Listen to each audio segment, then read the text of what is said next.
job to a whole new level. What I need you to do, go dig a hole in the desert somewhere. The detective said your husband was going to kill you. But this bad boss isn't finished yet. What do you want me to do? Whack this guy. Loyalties and lies. Welcome to 2020 on ID. I'm John Quinones. Loyalty. It seems so simple. But what happens when the person you've always followed leads you to do something you know is wrong? The people you're about to meet found themselves with troubling decisions to make between loyalty and lies.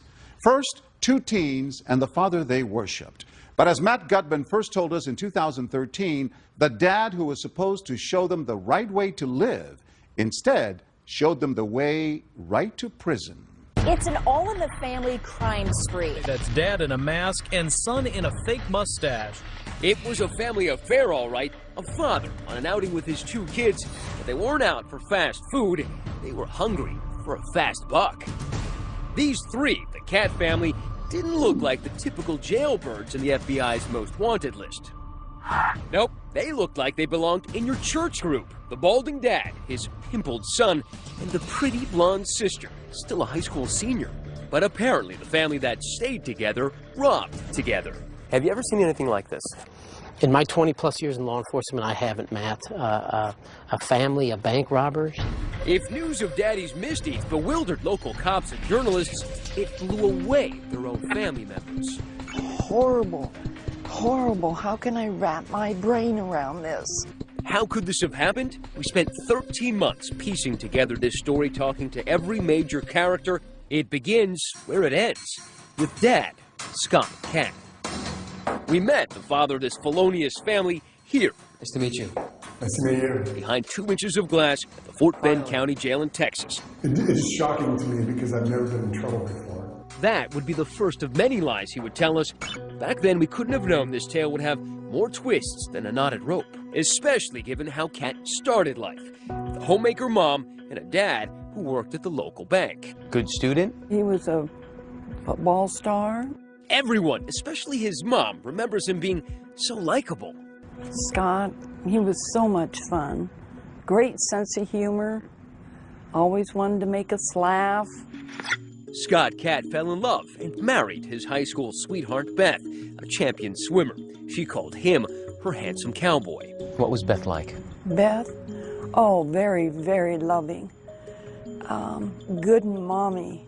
Terrific mother. It seemed like they had it all. They really did. He became a structural engineer, and the all-American family settled into a 4-bedroom house with a front porch tucked into Oregon's wine country. They both had great jobs. They both had great cars. They had the 2 kids. They had the dog. Everything that you work so hard to do. Money, family, love. Scott and Beth had everything until Beth was diagnosed with breast cancer. Her daughter, Abby, was just a baby. The only memory I have of my mom, she was on a bright orange stretcher being carried down the stairs, and I remember her face. So your first memory of your mother, or your only memory, is one of her being carried away on a stretcher? Yeah, that's all. But I hold on to it maybe as a good thing. Because it would be the only thing she had. Beth Cat would die at the age of 32, leaving behind 4-year-old Hayden and 2-year-old Abby. Suddenly, Scott Cat was a widower, a single dad with toddlers.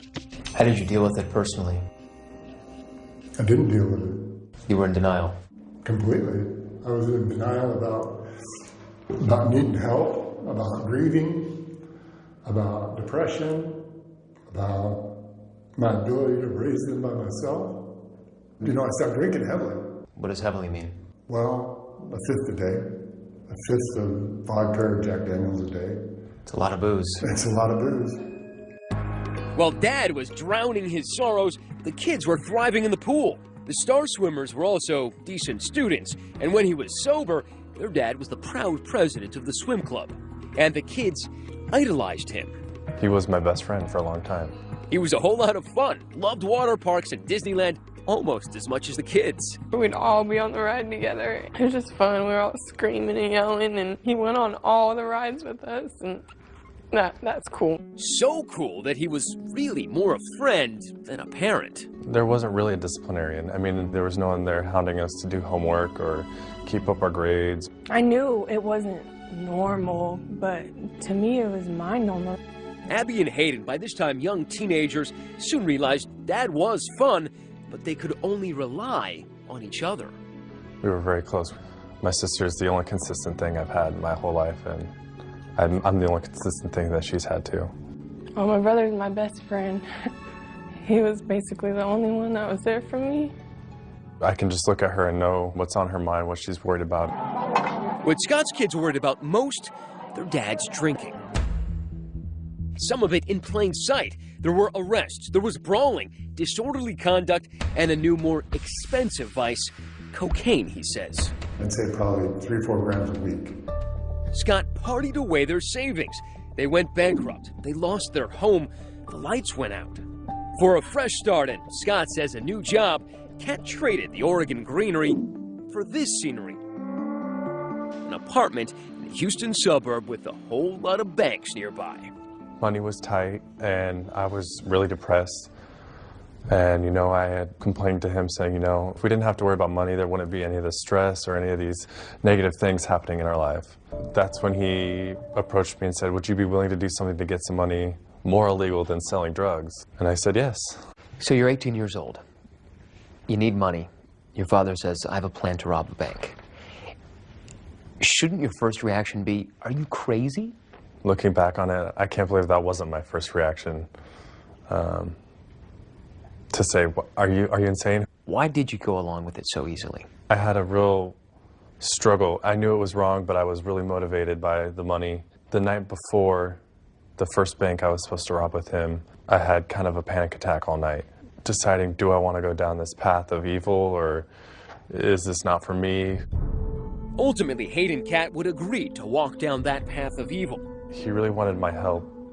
In his mind, 2 people could be much more successful at it. But maybe a third would be even better, and there was just one cat left to choose. Scott told Hayden to talk to his sister into joining their gang. She was a high school senior, just 3 months shy of graduating. My dad sent my brother to ask me. Your dad sent your brother to ask you? Yeah. To rob banks with them? Yeah. And then the next day, my dad just basically laid it all out. You know, I'll buy you a new car, and I'll get you an apartment. In some way, I was led on, like, this is how I protect them, and these are the only people I have. Now, son and daughter say this is when they crossed over to the criminal side. A plan was in motion, the mark, the Comerica Bank, just down the block. The morning of the first bank, I asked my dad, you know, are you the devil here to tempt me? And his answer is what really scared me. He said, yeah, probably. I'm asking you to rob a bank. So he knew full well the world he was bringing you into. The biggest point he made to me was the plan for all the details. The details would have been what you've seen in the movies. The fake mustaches, fake guns, in hopes of getting real cash. But what the kids were really banking on was beginner's luck. I was actually shaking so bad that the employees grabbed the bag and started throwing money in for me. The family robberies. What could possibly go wrong? When we come back.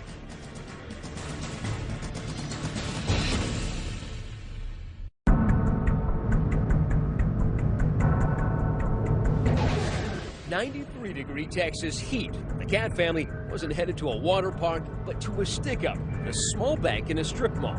The man with the gun was Scott Cat, and along for his first heist, his apprentice, his 20-year-old son, Hayden. Their disguises? Painters' masks and white overalls. Outside, waiting in the getaway car and communicating with the men on walkie-talkie, 18-year-old Abby. Once we walked into the bank, then it was on. I was running on so much adrenaline and so amped that I wasn't even really feeling anything. 2 individuals walked into the bank, and they ordered the tellers and everyone into the vault. Did they say anything? Put your hands up and get into the vault. He was the muscle with the gun, and I was the money guy. Both men are big, over 6'3". Their sheer size and the gun enough to terrify customers. But it's the novice bank robber who's quaking in his boots. I was actually shaking so bad that the employees grabbed the bag and started throwing money in for me.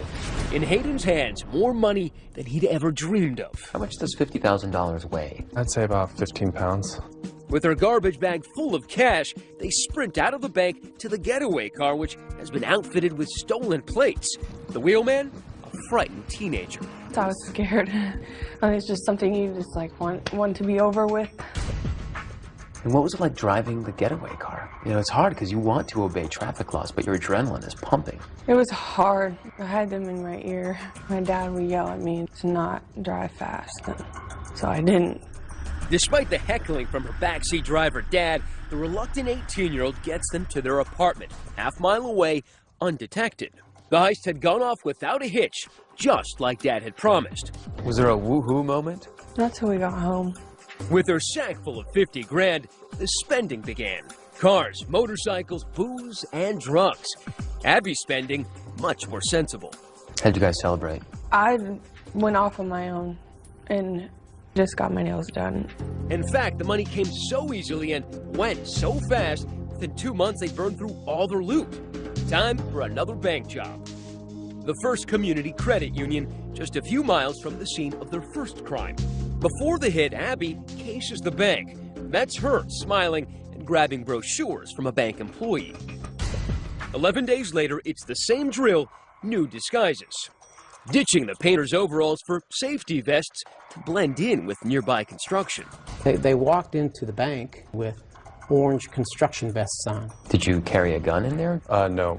We used a BB gun. But it looked real. Yeah. I remember a few people's face still. What was their reaction?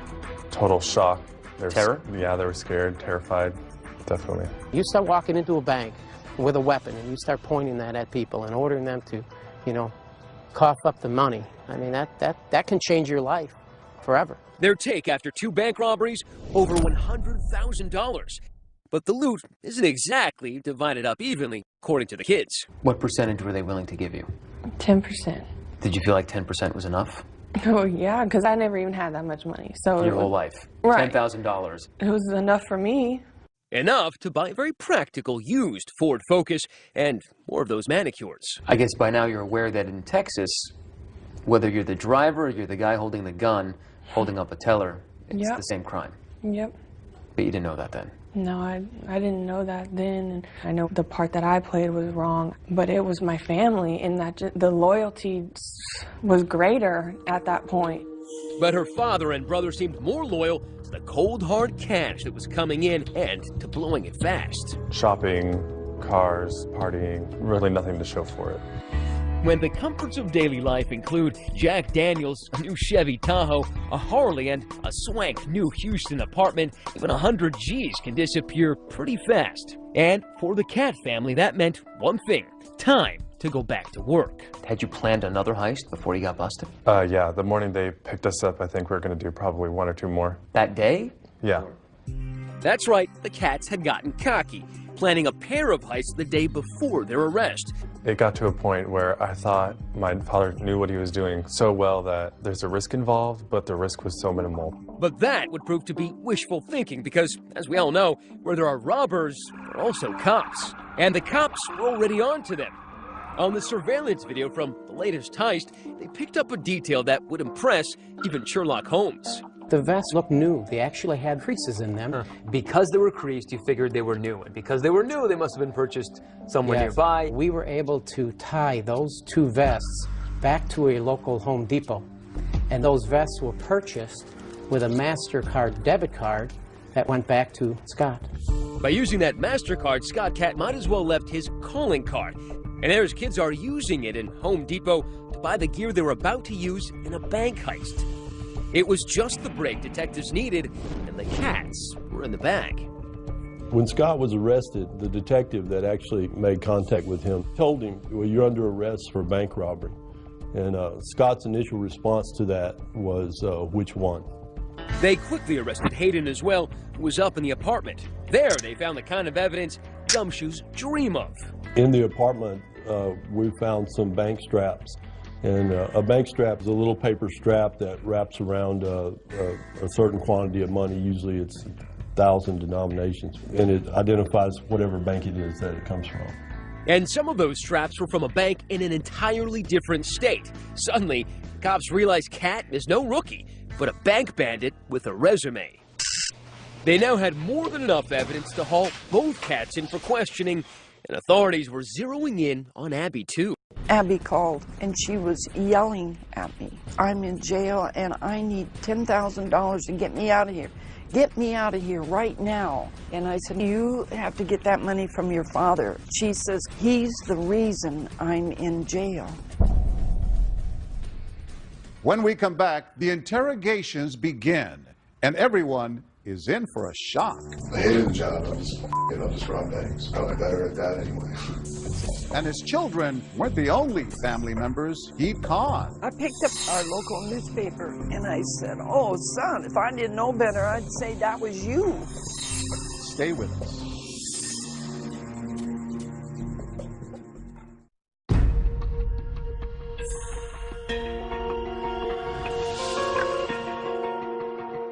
Police had nabbed Scott Cat for holding up 2 banks. It wasn't the only cat in the hot seat. Just down the hall in another interrogation room was his 20-year-old son, Hayden. Scott made it clear as he walked in, he was ready to come clean. It's a day of reckoning. I get it. Investigators were expecting to hear about the 2 heists in Texas, but they were about to learn that Scott Cat's secret life of crime dated back to the Clinton administration. He didn't even ask for a lawyer before he started spilling the beans. First, federal savings and loan. For this head-scratcher, Scott actually needed a whiteboard to lay out crimes that began in his home state of Oregon, 2,300 miles away. It was like a seminar in bank robbing 101. So this was number 1. This was number 1. So I'd say I got about like $2,500, roughly. In total, Scott would confess to having robbed 5 banks in Oregon before even setting foot in Texas. I can go in there and just slam it and be out. I'm surprised he was able to, remain undetected, especially when one of the banks he robbed was in his hometown. You would think that someone would have known him. In fact, someone did. It was Scott Cat's own mother. I picked up our local newspaper, and on the front page was a picture of a man that robbed our local savings and loan, and that is where his father retired from. He worked at the bank? Yes. And I looked and I saw this frame of this big man, and I said, oh, son, if I didn't know better, I'd say that was you. And he grabbed the paper from me, and he looked at that. I remember so vividly, and he said, yeah, it does kind of.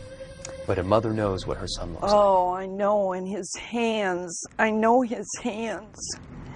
And Scott said, well, he didn't get very much money. But her son was honing his skills. You know what they say about practice. With each hit, he was banking more and more money. That one I got close to 30 because by then I had figured out that there were 2 cash drawers, so I made sure that I got both cash drawers. I selected a bank based on accessibility and escape. He didn't just see a bank and decide to rob it the next day. He would plan for weeks at a time. How many of those did either Hayden or Abby know about? None. This was all just... Not a one. I mean, you got to think back. They're still pretty young here. Scott says it was a job opportunity that brought them to Texas in early 2012. By then, Abby and Hayden were teenagers. Well, I had a nice chunk of money to come to Houston, right, and I blew it. Partying. The cash tasted so sweet, Cat craved more, soon blowing off that job in Houston to focus on his more lucrative gig. I hated the job. It was a really bad job. I'll just rob banks. I'm probably better at that anyway. And in his new full-time job, he knew more help could mean more money. This is where I started to, talk the kids in. Hayden wanted to come out here, and I said, well, look, there's a business proposition I have for you. I talked him into it. A couple of doors down the hall, Hayden would soon fill cops in on his version of that dirty deal. That's when he started, going over all the details about how it's done and what he's done in the past. Also, what to look for in a bank, Like what?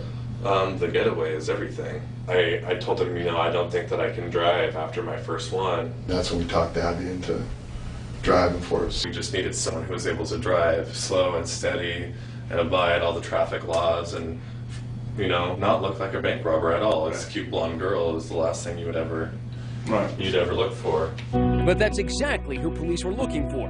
After getting a call from her dad, Abby drove herself in to talk to investigators. Same room, 6 hours later. Well, I just felt like, I needed to do what I did to, protect them. Abby admitted driving the getaway car, but said it was out of blind loyalty to her brother and her father, whose writing was still there on the wall. My mother died when I was 2, and a lot of it has to do with, I've always trusted my dad. It's not okay, obviously, I'm not stupid. But when it's your dad, it's almost like it is. I convinced her of it. She trusts me completely because she doesn't have anybody else to trust. But according to Texas law, it was a little too late to take the blame now. David Ryan is Abby's lawyer.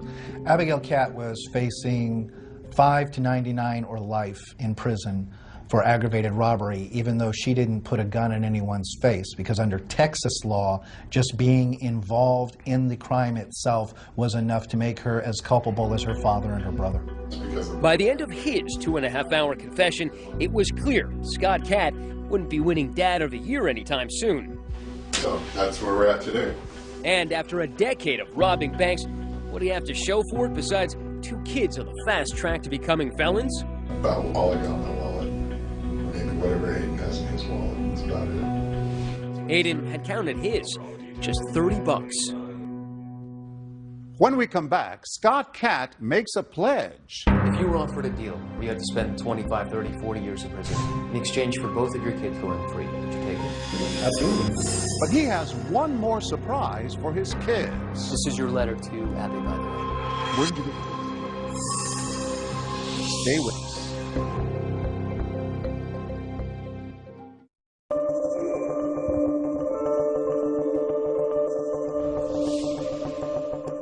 The pretty house with the wraparound porch in Oregon is now in the Cat's rearview mirror. Their new home is the big house behind the bars of the Fort Bend County Jail in Texas.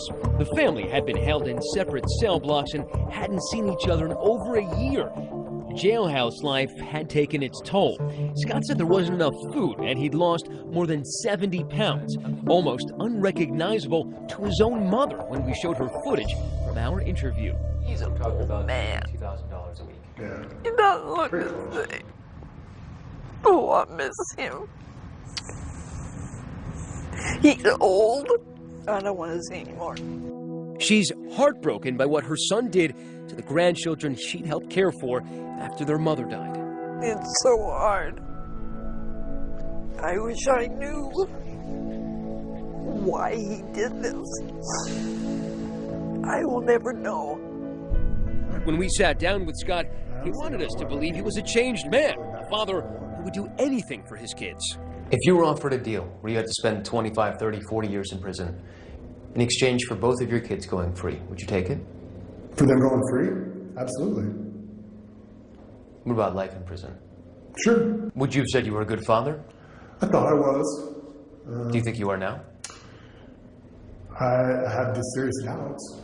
I mean, I think that we're all sitting in here right now because of my inability to be a parent. What would Beth say, your first wife? What would she say about you dragging your kids into... I can't even imagine. Can't even imagine. I'm really ashamed. Mommy. That's when he cries. About my mom. He wouldn't cry about his kids, but he cried about his wife. Yeah. In fact, as we would learn, he would put in pen and ink how little he cared. Abby's lawyer gave us letters from their dad in which he encouraged them to do hard time so that he could do less of it. With this new information, we went back to confront Scott, this time face to face. This is your letter to Abby, by the way. Where did you get this? It's your handwriting, isn't it? Yeah, it definitely is. And it's your letter. Yes. You told me recently that you would be willing to spend life in prison in order that your kids do not spend time in prison. But here you are asking her essentially to do time For you? Yeah, I was trying to manipulate. I'm trying to get something. Who are you manipulating? I'm trying to get everybody something that they can live with. Everybody, you got your kids involved in this. And you're asking them to do time for you. It says it right here. I do believe that you doing prison time will be good for me, and I know that wasn't an easy choice for you. And that's what she said to me in the previous letter, that she was willing to do that. Wouldn't most parents say, try to dissuade their children, say, please, don't admit to anything. I will take the entire blame here. I would love to, but they have so much evidence on everybody that what are we supposed to do? Your father says he blames himself. He says he's lied to you for many years. Mm-hmm. Do you believe him now? Am I just supposed to believe him all of a sudden? I want to, and I've always wanted to. But I believe he feels remorse, but I also believe that he still didn't have my best interests through all of this, through all the court stuff. Does it make you angry? Make you sad? Mainly sad that a situation like that was put in front of my face from the person that is supposed to keep me away from things like that. And that's been the hardest to deal with because that doesn't happen to everybody. And I feel like now I've lost my mom and now I've lost my dad. When we told Scott his kids thought he'd failed as a father, he was dumbfounded. Did they forget about all the times, the happy times, if they don't remember the trip to Disneyland? I wish I could have made those memories a little more lasting for them. And unbelievably, despite everything, Abby and Hayden say they forgive their father. I've forgiven him because I have to for myself, or I probably wouldn't be able to sleep at night. So I can start to live a normal life. I don't want hate, anger, any of that in my heart. If your father were right here, Hayden, what would you say to him? I'd tell him that I forgive him. And that I don't want him to carry this burden around with him for the rest of his life. But while his kids might forgive him, the court does not. How do you plead to the offense? Are you pleading guilty freely and voluntarily? Scott Katz's 15 minutes of infamy would stretch into 24 years of prison. I mean, I'm 51 years old, so to me, that is life. If I don't have the opportunity to get out and see parole and make amends to my family and friends and repair some of those relationships, then it might as well be life. Hayden accepted a deal of 10 years, a sizzling cell in Texas, a world removed from his suburban childhood in Oregon. Well, what do you expect prison life to be like? Hell. As close to hell on earth as you can get. How do you plead to the offense? Abby pled guilty and was given a 5-year sentence. Sheriff Troy Nels was so disturbed by Scott's manipulation of his kids that he's decided to help Abby. Instead of shipping her off to prison for 5 years, he's decided to keep her here at the jail, where we found her stitching patches onto police uniforms. I just feel that she's more of a victim in this. So my goal is to try to educate her, get her where she can get her GED, and try to teach her some type of a skill set here. So when she gets out, she can lead a productive life. For Abby, all she has left is her brother, Hayden. Why does that make you sad now? I feel like I can't help him and I can't comfort him, and that makes me sad. Making an unprecedented gesture, Sheriff Troy Nels allowed us to bring them together one last time before they served their sentences. Brother and sister haven't seen each other in a year since the day of their arrest. Hayden is brought in shackled, hand and foot. And the jailhouse rules were strict. No touching. The soulmate siblings couldn't seem to help, reaching out. Abby. Breaking one last rule. Are you doing okay? Yes. Okay. I'm just happy to see you. Yeah, me too. Abby, I'm sorry, okay? I don't blame you for anything. Just know that I love you forever. I love you too. I don't blame you for anything. Nothing. It's gonna be a long time until I see you. I know. I love you. I love you too. Can I give him a hug? No, I can't hug you. No? No. And on the spur of the moment, we asked the sheriff for one more act of kindness. If you guys want to give each other a hug, the sheriff says it's okay. Really? Oh. It could be 10 years before Abby and Hayden could embrace again.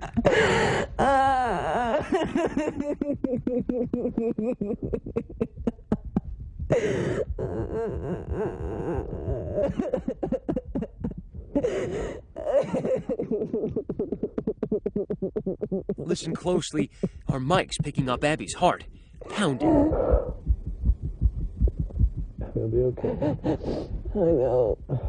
It's just going to be a couple of years until I can see it. I love you. Abby, I love you too. I know.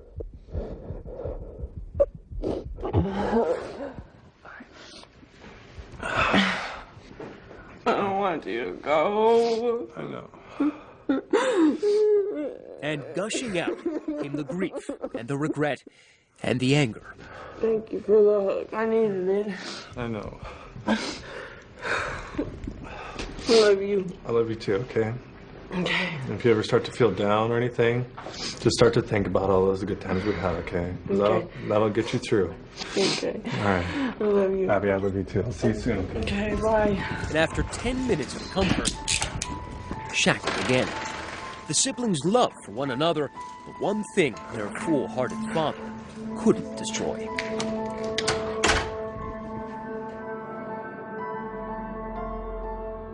As of 2015, Scott and Hayden Catt remain in prison.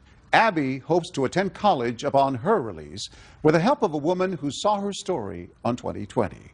She and Hayden stay in touch by writing to each other as much as they can. Coming up, an impossible boss and the employee at his beck and call. I needed a job and I had a family, so I did what I was told. But just how far would he go? Go dig a hole in the desert somewhere. When we come back.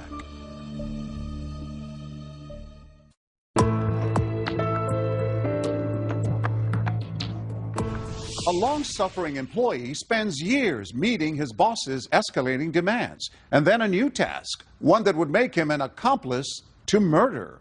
As Jim Avila first told us in 2013, the question was, would he follow orders or take the lead straight to the police? Welcome to Arizona Shower Door, a sprawling box of a company in Phoenix, lined with palm trees, where 45-year-old Patrick King had tried to earn a living and support his family. That is, until he got a call from his boss to meet him here in this bank parking lot for a special favor. That's Patrick's truck. Inside is Patrick and his boss, Fred Nadler, and this is their day-off conversation. What I need you to do in super secrecy, okay, is go dig a hole in the desert somewhere. Dig a hole in the desert? Sound odd, even suspicious? Not to Patrick. In fact, it was just the kind of thing he was expecting after 5 years of working for Nadler, a self-made millionaire and owner of Arizona Shower Door, whose corporate credo was as clear as the glass he peddled. This is my company, you work for me, and if you don't like it, there's the door. Was he serious? Oh, yeah. Patrick started out as a crane driver, but quickly became Fred's right-hand man. And what kind of boss was he? Ruthless. So ruthless that Patrick says he was working 85 to 90-hour weeks, but only being paid for 40. I missed my kids being born. I didn't take any time off. He made me come back to work 4 or 5 hours later. And if Patrick had any objections, he said Fred had a special way of reminding him who was boss. He made me carry a paycheck stub that said Fred B. Nadler on it. 2-3 times a week, I'd have to pull out a paycheck. And he goes, "Who signs your paycheck?" And I said, "Well, it says Fred B. Nadler, sir." He goes, "Are we clear?" And I said, "Crystal clear." And he wanted you to do whatever he said? Whatever, no matter what it was or what time of the day. Personal, private, business, anything? Everything. Including, he says, spying on his boss's wife. He had me get a phone with his wife and hidden GPS in it and track her 24 hours a day, 7 days a week. And I complained about a lot of the stuff there and not wanting to do it, but I needed a job and had a family, so I did what I was told. But Patrick's connection with Fred's wife would reach far beyond her cell phone signal. Libby Nadler, like Patrick, was living in a prison of her own, under the thumb of a controlling husband, who she says ran the home just like his office. Everything was fine as long as I went along with it, with whatever he did. He would just tell me if I didn't like it, I could leave. Not all of their 18 years of marriage had been like that, of course. When he told me that he wanted to marry me, he told me that we were going to have a wonderful life. And it was. Trips, a nice home. They even adopted and raised 2 children together. But Fred, she says, always was clear about one thing. He didn't like to spend money. He only liked making it. In his mind, he thought that everything was his. He didn't want to share, not with me, not with anybody else, as long as he was alive. Which meant divorce would be a little tricky. That's when, according to Patrick, Fred's behavior took a twisted turn. He started dropping these little subtle hints and say stuff like, "It's getting me a lot of money for you." Coming from a boss who allegedly thought worker pay was optional, the promise of a big bonus seemed to Patrick a major red flag. Sure enough, 3 days later. My phone rings, caller ID, and it said Spike on it. And he goes, "We need to meet." Which brings us back to this parking lot. And as soon as I stopped here, he got up, started walking over. So he comes over, and as soon as he gets in, I hit record on this recorder. And I have it sitting right here, and I push record, and I set it right here on the ledge. We're sitting here talking. What I need is somebody I can trust. That's me. Let's go dig a hole in the desert somewhere. That's easy to do, especially in Arizona. That's right. You got to do it at such a time and a place that nobody can see you do it. And he finally said, you know, she filed for divorce. She's going to ruin the company. There's going to be 180 employees and families out of work. You're going to be the savior. You're going to save the company. I was just like, you know, I didn't want to believe it. I will give you a bundle to put in that hole, okay? I'm not telling you what's going to be in the bundle. Be wrapped in a blanket or a sheet or something. And just keep quiet. So that's easy. The rest of your life. He pulls out a stack of money wrapped in a yellow band, $1,000 on it. He goes, you know, just for showing up, I'm taking care of you, and he throws it at me. So this man who never gave you anything, maybe $20, gives you $1,000 all of a sudden. And Fred, he says, promised more. $10K every year that Patrick stayed with the company and kept his trap shut. That Patrick could not do. Instead, this loyal worker had enough, immediately going to police and handing over that tape. Fred was arrested that evening, Libby watching as he was handcuffed and taken away from their house. The detective said your husband was going to kill you. I told the police that's not true. No, I didn't believe it. When did it sink into you? That question is very hard because I still can't believe it. Sometimes you don't realize it when you are with a controlling person what the outcome would be. Patrick foiled all this. Patrick saved your life, right? He did. He's my angel, and I keep telling him that. And that angel dutifully returned to work the following Monday to report to his new boss. Actually, 2 new bosses, Fred's sons. You save a woman's life. Bad guy's in jail. They gave you a raise and a hearty handshake when you got back to work, right? No. His reward for saving a woman's life? Patrick was put on paid leave. Then, he says, out of the blue, 6 months later, he was sacked. His parting bonus, a phone call from the prosecutor who was about to take Fred Nadler to trial. And he goes, we have him hiring somebody to come and kill you before the court date. He doesn't want you on the stand. You have a seat right here, buddy. Fred, according to prosecutors, was up to no good, even from behind bars. Nope, it's us alone. Caught on tape again. And this Santa Claus look-alike had an early Christmas gift for his ex-wife and former employee. Yeah, apparently you got a job you'd like me to do. Yes, sir. Yeah. I've got 2 jobs. I'm going to need names. I'm going to need where they live. I'm going to know what you want me to do. Well, Patrick King. What do you want me to do? Whack this guy. Okay. Who else? My ex-wife. There's going to be a lot of scrutiny with these 2 people passing. Okay. Significant people in my life. That's caused me a great deal of problems. But Nadler had more. The hit on Libby required some special handling. You have dogs? Yes. Two little dogs, they only stand about this high. Meet Fritzy and Shotzi, who Fred apparently wanted the hitman to take care of as well.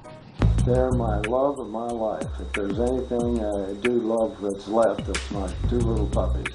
So I just like to make sure if it's a day or two before somebody finds someone, that they have plenty of water and there's a bag of dog food in the laundry room. Just make sure they got a little something to eat for a while. Nadler might not see Fritzy and Shotzi for a while. He's charged with conspiracy to commit murder and conspiracy to commit abandonment of a body. Even though the ordeal has turned his life upside down, Patrick says he has no regrets. You're a working man, right? You're struggling to make life good for your family. Here's a guy who's offering you at least 10 grand. Were you ever tempted in any way to go on with this? No. I don't care if he would have whipped out $1 million right there on the spot. It would have been the same outcome. As of 2015, Patrick King still lives and works in Phoenix. He says he continues to worry about Fred Nadler's threats on his life.